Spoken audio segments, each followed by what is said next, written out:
Hi everyone, Natasha here, and around my home today we are in the living room for day 8 of our 10-day Ultimate Clutter Clearing Challenge. And on today, Monday, July 8th, we are going to work on the living room. Now, if you've been following along, you know that I'm doing this challenge, which was posted by Denise Lynn on Facebook at the end of June. It is now closed to any new enrollment, so it's just up as an archive for the people who are already in the group. So I apologize, you can't go back in and enroll yourself or see the group right now because it's private to only those that were already in it. But what I'm doing is sharing my journey in hopes that it can possibly encourage some of you if you're needing to get a little jump start and get back into decluttering, as I am and was. And so on day 8 in her 10-day challenge, it's actually a webinar, and again, that's only available if you were already in the group. I actually missed getting myself signed up for it one way or another, I'm not sure how, but I didn't get to see the webinar. However, she does have quite a few videos in the group that are just shorter little bits of encouragement and thoughts on clutter clearing. So I've watched all of those and jotted down a few notes, and I just wanted to share some of those with you in case they might strike a chord and be helpful to you. And of course, these were just things that I found interesting or useful, and this whole process has been really good for me. I guess I'll start with that because if you've been following my channel for a while, you know I've done more than one decluttering challenge, and they've all been good. Anytime I do some sort of decluttering, it definitely makes me feel better, makes me feel a little less overwhelmed, spurs me on to do some more decluttering. But then the problem I have found is life just sort of happens and gets in the way, and things get busy, and I don't make it a priority, and then I kind of fall and backslide a little bit, and things start getting overwhelming again. And if you've also watched, you may have noticed that I have a hard time letting go sometimes. So not always, but I know there's certain areas and certain things I've been trying to declutter that once I start going through and actually trying to get rid of it, I find reasons to keep it. I think I might need it, I'm still working on it, I might still use it, you know, all those reasons we all come up with. And I guess I find that I'm not a minimalist because I do feel like if you have the things around you that you need and they're working for you and you love and enjoy them, I don't think that has to be a minimal amount of things. It may be more than what someone would call minimalism. However, I have a hard time keeping that sweet spot where I have just what I need and things are easy to keep up with, and then it starts to go over to the side of it's too much and I can't keep up with it and I'm feeling overwhelmed, and it just adds to the chaos in my mind and in my house. So anyway, this challenge I feel like has been different for me because it's taken the mindfulness aspect into consideration. And with each challenge and each area we've done, I've really done the work of just being quiet for a few minutes, really focusing on how I feel in the space and what area of the space would feel the best or give me the most benefit in doing some decluttering there and clearing the clutter out, as well as listening to some of her Denise Lynn's tips and just conversations about why we have clutter, why we hold on to things, and how to move through that to where we feel confident letting it go and sharing it with others. So these are, these are a couple of her tips, and I thought they were really beneficial and interesting in the whole conversation about letting go of clutter.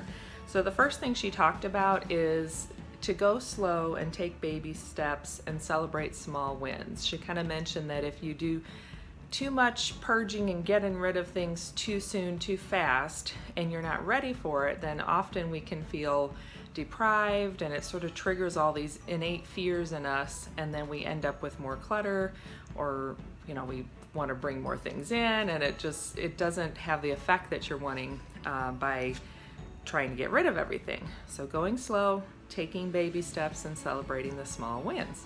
And that is, of course, kind of a Fly Lady mantra as well. Baby steps and celebrating the small wins. And the second thing she mentioned was doing some grounding with a salt bath. So in doing all this busy work and letting go and purging and clearing, it's helpful to ground yourself back down and do a salt bath. So I sell Jordan Essentials products, and we have a really good Dead Sea salt, magnesium salt soak. So I'm gonna take a salt bath, which I have yet to do. We've lived in this home for almost 7 years. We have one nice antique bathtub plus a pretty standard one, and I have yet to take a bath in this house. I enjoy a good bath, but I think since my daughter's been born, it's just life has been busy and I haven't taken the time to do that. So I'm looking forward to having that as a reward and important part of this process. She also talked about how you can ground yourself by going outside, and you can either just lie down in the grass or on the ground, wherever you are. You can hug a tree if that feels right to you, but really to think about letting go and releasing any of your fears, negative energy, those emotions that get brought up when we're clearing clutter, and releasing them to the ground or to Mother Earth, however you want to think of it, but just letting go and kind of letting all that drain out of you into the ground, which again, I had never thought of that as just an aspect of clearing clutter, but I thought it was a really nice tip and a nice way to look at things. So there's another one for you. She also mentioned to be present, that it's okay to feel emotions that come up and to be the sacred observer and just be present with those emotions. So I've only found a couple of times where I've gotten into areas or parts of my home that, I either find a lot of sentimental things or just parts of the home or the stuff I'm storing where I kind of get caught up in all the emotions and it's hard to let go. Honestly, a few times when I was doing that quiet work with just sitting there and still with my eyes closed, then I would feel some of the emotions about what it means that I'm letting go of this stuff, or the overwhelm that this stuff is bringing me. So again, I just thought that was a nice aspect to think of, is to just be present, just kind of observe it. She just says, say thank you. Yep, I see that I feel sad about that. I feel angry about that. I feel overwhelmed about that. And sort of have that part of you that just watches how you're feeling it, feel it, and then let it go. So going along with that, another tip she talked about is, I'm going to read my notes here. When reminders of the past are not empowering to us, we're unable to be present in the future. And then it can be a challenge letting go. And that really struck a chord with me, because just in my life, and I don't have to go into any detail, and you probably will all understand, we've had ups and downs, and I think I've had some fear of the future, and it's just based on stuff that's happened. And life is good, it's not a big deal now, but I think part of my struggle with being overwhelmed and even just having trouble future planning, I notice, I've become more aware of the fact that even though I have things on my calendar and I'm watching them get closer, somehow they sneak up on me and I don't feel ready, and I don't feel like I've prepared and stayed ahead on things. And I think it all stems with that, just that challenge of letting go, releasing the past, and moving forward into the future confidently and being present. So that is another great reminder for me. Maybe that'll help someone out there too. And then finally, if you don't know, Denise Lynn has trained with multiple different modalities and traditional healing and clearing methods, and she's also an expert in feng shui, and she was one of the first ones, or the first one, to bring the concept of feng shui to the West, to the US, and really teach it and bring it out there. And she coined the term clutter clearing as a way to just make feng shui more acceptable and more understandable to people who were not familiar with it. So in feng shui, there are different corners in your home that represent different parts of your life and being and aspects of your energy. And she mentioned that the far left corner is the abundance corner.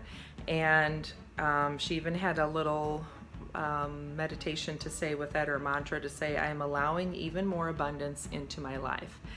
And I realized, I recently cleaned out the far left corner of our basement, and Our basement is my biggest struggle. I can do pretty well with kind of keeping things moving up here on the main floor of the house, but I go to the basement and it's just overwhelming. And yet I can't seem to just get in there and get rid of all the stuff because I start finding things I think I'll need and reasons I might need to keep it. And I can't, it's hard to even express how much better I feel now. For one, without even going down to the basement, just knowing that I've gotten into that corner that you saw me clean and I know what's there, I've cleaned it, I've kind of set up a space that's supporting me and supporting this clutter clearing process, gives me some relief and eases that feeling of tension and worry and that weight on your shoulders, on my shoulders, that I know I need to get down there and do something. And then also every time I go down the steps, it's a nice surprise and I think, this space is getting better and I can see that there's hope and there's light at the end of the tunnel and I've gotten such a great start and I'm anxious to keep going on it.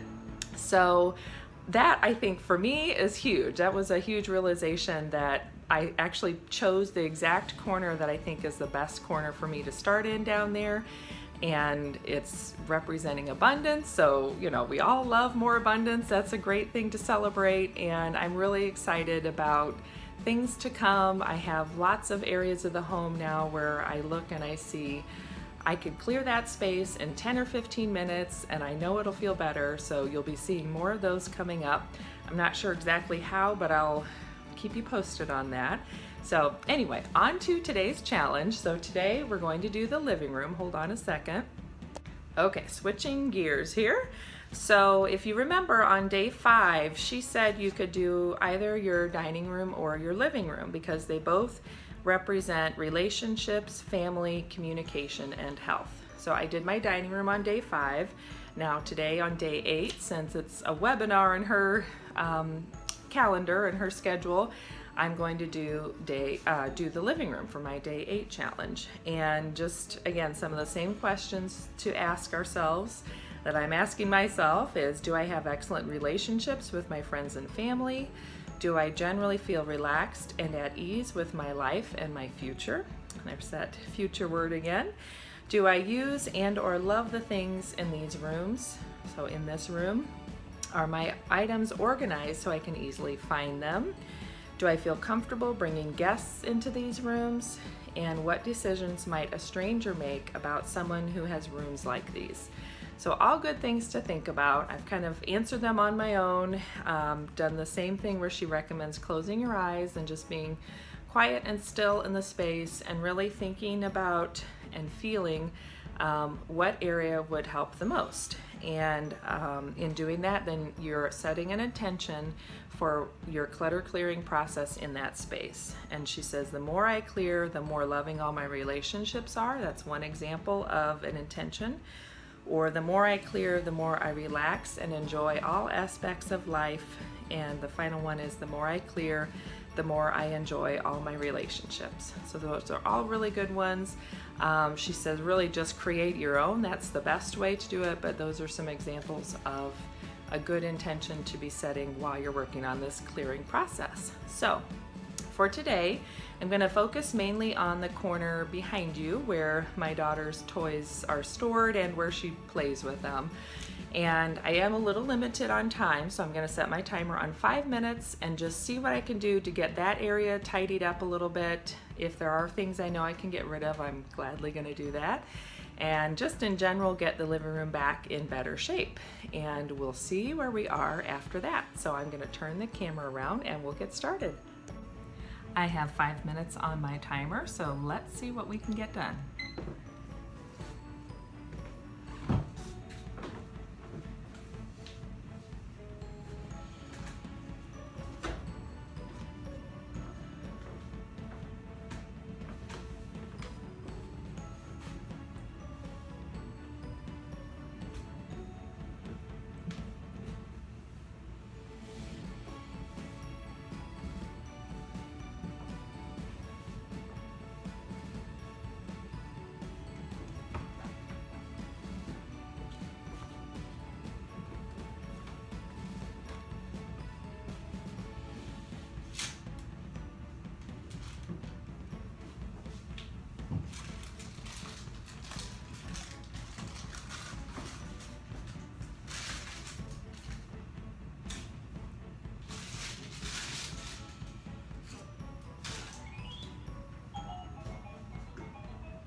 There we go. Let me get you where you can see me a little better.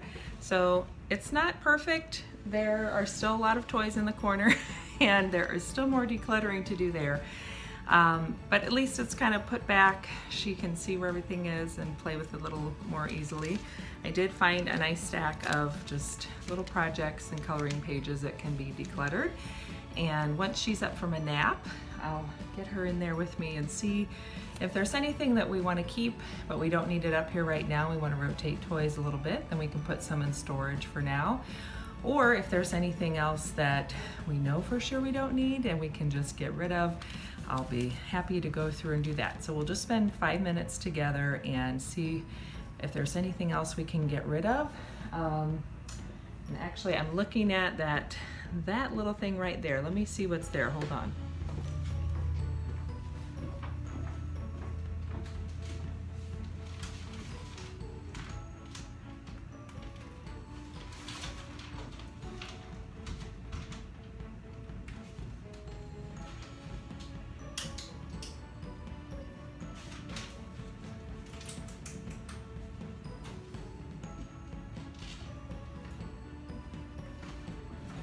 Okay, that was a good place to look as well because, let's see, one of these I can get rid of. This one is a sweet little handprint one, so this will go in her little school keepsake binder. And now we can see the sweet baby picture of her the day she was born. And that looks a little better over there. And again, there's more room to do some extra work, but we'll keep working on it. So thanks for joining me today. Let me know in the comments down below if you found this series helpful and if you've been working on doing some decluttering as well, and what little epiphanies or milestones you've accomplished as far as your clutter clearing journey. Don't forget to subscribe and hit the like button and hit that notification bell. That way it lets you know every time I upload a new video. There'll be 2 more videos to come in this series, plus more clutter clearing as we go along. So I will see you in the next one. Have a great day. Bye-bye.